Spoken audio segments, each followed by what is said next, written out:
Hello, esteemed friends on the CSI. So today is the beginning of the CSI. I, being Dr. Rahul Singhal, Additional Director Cardiology and Cardiac Electrophysiology, FORTIS Hospital, Jaipur. So the topic for the today's discussion is basically about chronic coronary syndrome. What are the antithrombotics to be used in which subsets of the patients?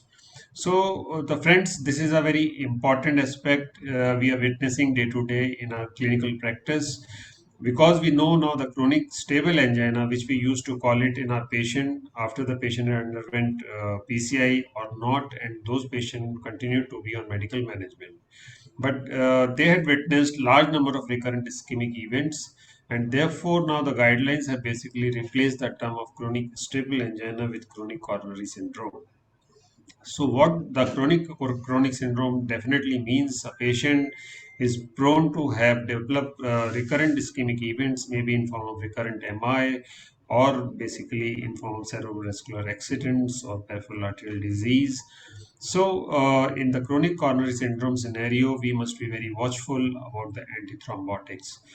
The topic of, given to me is about the choosing of the antithrombotics in this subsets of the patients. So, dear friends, basically, first it is very important to identify the few subsets of the patients which are definitely at a higher risk of recurrent thrombotic events, and therefore, such patients need to be identified first because they have a very high chance of major adverse cardiovascular events.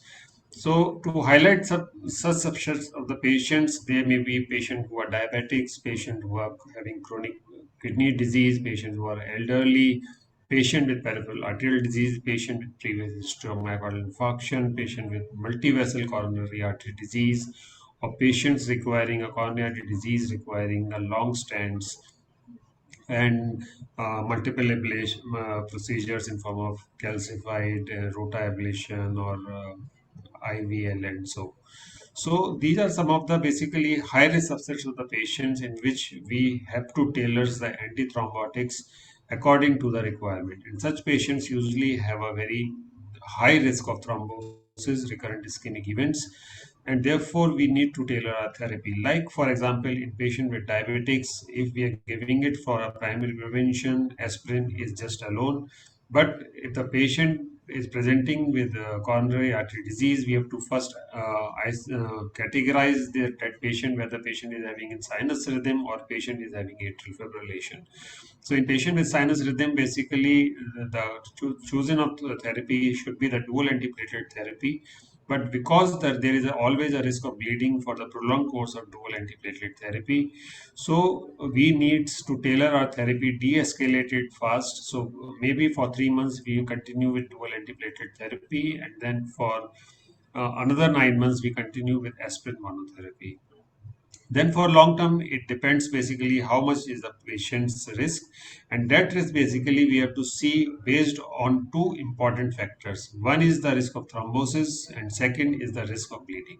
So we have to basically balance a delicate, basically a link that exists between the bleeding and the risk of thrombosis. So, if the patient is having basically high risk of bleeding and low risk of thrombosis, then the monotherapy alone can be given.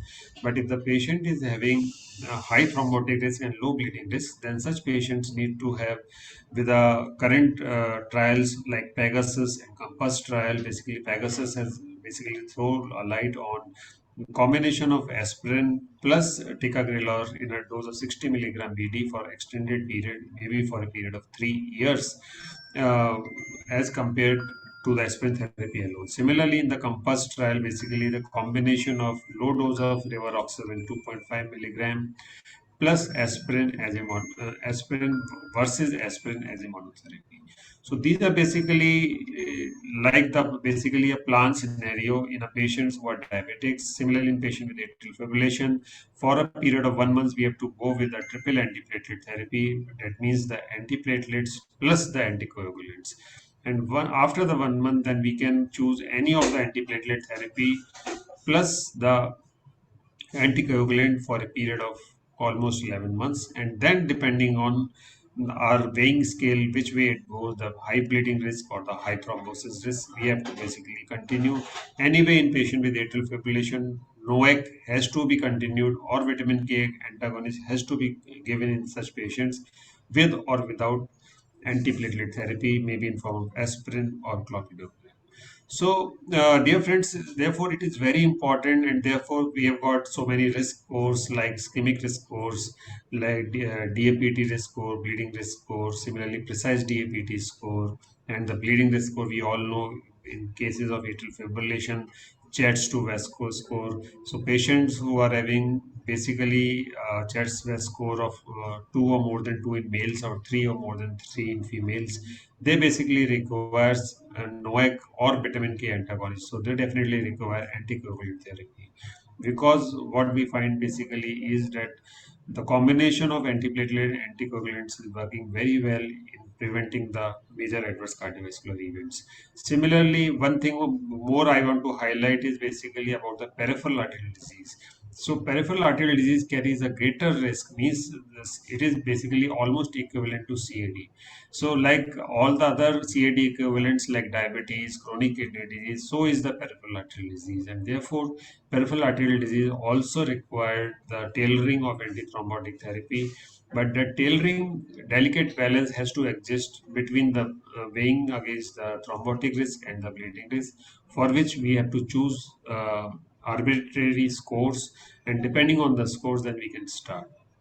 So my key message is basically, to end my basically the talk, is that chronic coronary syndrome is definitely associated with recurrent ischemic events, and for prevention of such recurrent ischemic events, so that our patient will not end up in severe LV dysfunction or multiple life-threatening ventricular arrhythmias or recurrent ischemic stroke or peripheral arterial disease, we have to basically tailor our antithrombotic therapy in a way so that basically we can manage our patients well while reducing the thrombotic risk to a greater extent, but at the same time also taking care of the bleeding risk, which is also equally important, because what we find in patients with CCS, bleeding risk also carries equally importance in terms of greater degree of mortality as compared to decreasing in the thrombotic events. So therefore, bleeding risk also carries a significant meaning, and therefore we have to weigh and maintain a delicate balance between these two arms and tailor our therapy. So that's all from my forum. So I think we'll hope a great scientific session in the CSI. So I hope everybody will like to share their thoughts and their feedback on the basically the role of antithrombotics in different subsets of the patients. Thank you so much from my side.